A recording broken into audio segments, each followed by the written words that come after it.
Good morning प्यारे बच्चों। हम हमारा पाठ क्या निराश हुआ जाए कर रहे हैं। हमने पाठ को पूरा पढ़ लिया था। इसके लेखक श्री हजारी प्रसाद द्विवेदी जी हैं। इन्होंने हमें इस पाठ में सदैव आशावादी रहने की प्रेरणा दी है और कहा है कि जीवन में जो अच्छी घटनाएं हैं उन्हें देखा जाए, उन्हें याद किया जाए और उन्हीं के सहारे ये सोचा जाए कि समाज में अभी भी नैतिक मूल्य शेष है और वही हमें आशा की किरण के रूप में दिखाई देते हैं। हमने पाठ के अभ्यास प्रश्न भी कर लिए थे। आज हम इस पाठ पर आधारित कुछ अतिरिक्त प्रश्न करने वाले हैं बेटा।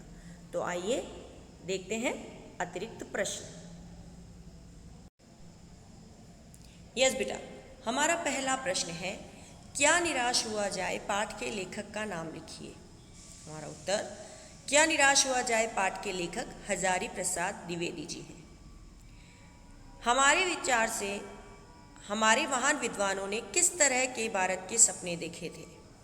मेरे विचार से हमारे महान विद्वानों ने महान संस्कृति सभ्य भारत का सपना देखा था। प्रश्न 3, अच्छाई में रस लेकर उससे उजागर न करना और भी बुरी बात क्यों है।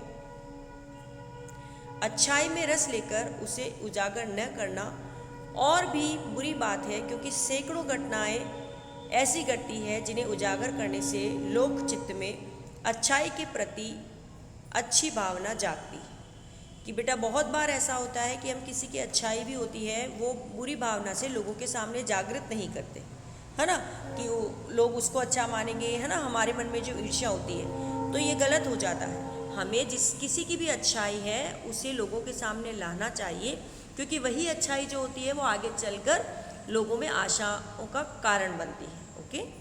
प्रश्न 4, बुरा आचरण क्या है। लोभ, मोह, काम, क्रोध आदि विचार मनुष्य में स्वाभाविक रूप से विद्यमान रहते हैं, पर उन्हें प्रधान शक्ति मान लेना और अपने मन तथा बुद्धि को उन्हीं के इशारे पर छोड़ देना बुरा आचरण है। प्रश्न 5, भारतवर्ष ने भौतिक वस्तुओं के संग्रह को बहुत अधिक महत्व क्यों नहीं दिया।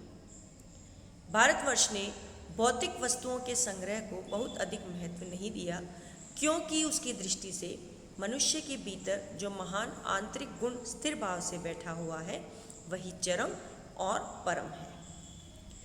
प्रश्न 6, आज महान मूल्यों के प्रति हमारी आस्था क्यों हिलने लगी है। आज ईमानदारी से मेहनत करके जीविका चलाने वाला निरीह और बोले बाले श्रमजीवी को पिस्ते और झूठ तथा फरेब का रोजगार करने वालों को फलता फूलता देखकर महान मूल्यों के प्रति हमारी आस्था हिलने लगी है। कि जब हम देखते हैं कि एक झूठा व्यक्ति जो फरेब करता है, लोगों के साथ धोखा करता है, वह दिनों दिन प्रगति कर रहा है और जो सच का साथ देता है उसका धीरे धीरे प्रभाव समाज में घटता जा रहा है। तो लोग यही सोचते हैं कि कम समय में ज़्यादा पैसा बना लेना जीवन की सार्थकता है, अतः वह मूल्यों के प्रति थोड़ी निराशा दिखाते हैं और मूल्यों से दूर हटते जाते हैं। प्रश्न 7, कविवर रविंद्रनाथ ठाकुर ने अपने प्रार्थना गीत में भगवान से क्या प्रार्थना की है।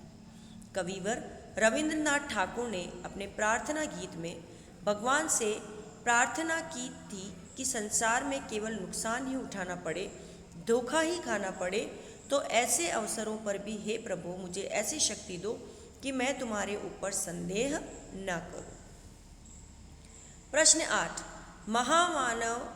मानव महासमुद्र से लेखक का क्या आशय है। मानव महासमुद्र से लेखक का आशय भारतवर्ष में रहने वाले विभिन्न जाति, धर्म एवं संप्रदायों के मनुष्यों से है जो अलग अलग स्थानों से आए हुए हैं तथा अपने साथ साथ तरह तरह के जीवन मूल्य, आदर्श और संस्कृति लेकर आए हैं और भारत में इन्हीं विभिन्न संप्रदायों के लोग अपनी अपनी संस्कृति के साथ रहते हैं और आपस में भाईचारा निभाते हैं। ओके बेटा, ये हमारे इस पाठ पर आधारित कुछ अतिरिक्त प्रश्न हैं। आपको आज इन अतिरिक्त प्रश्नों को अपनी हिंदी की कॉपी में करना है। ओके बेटा।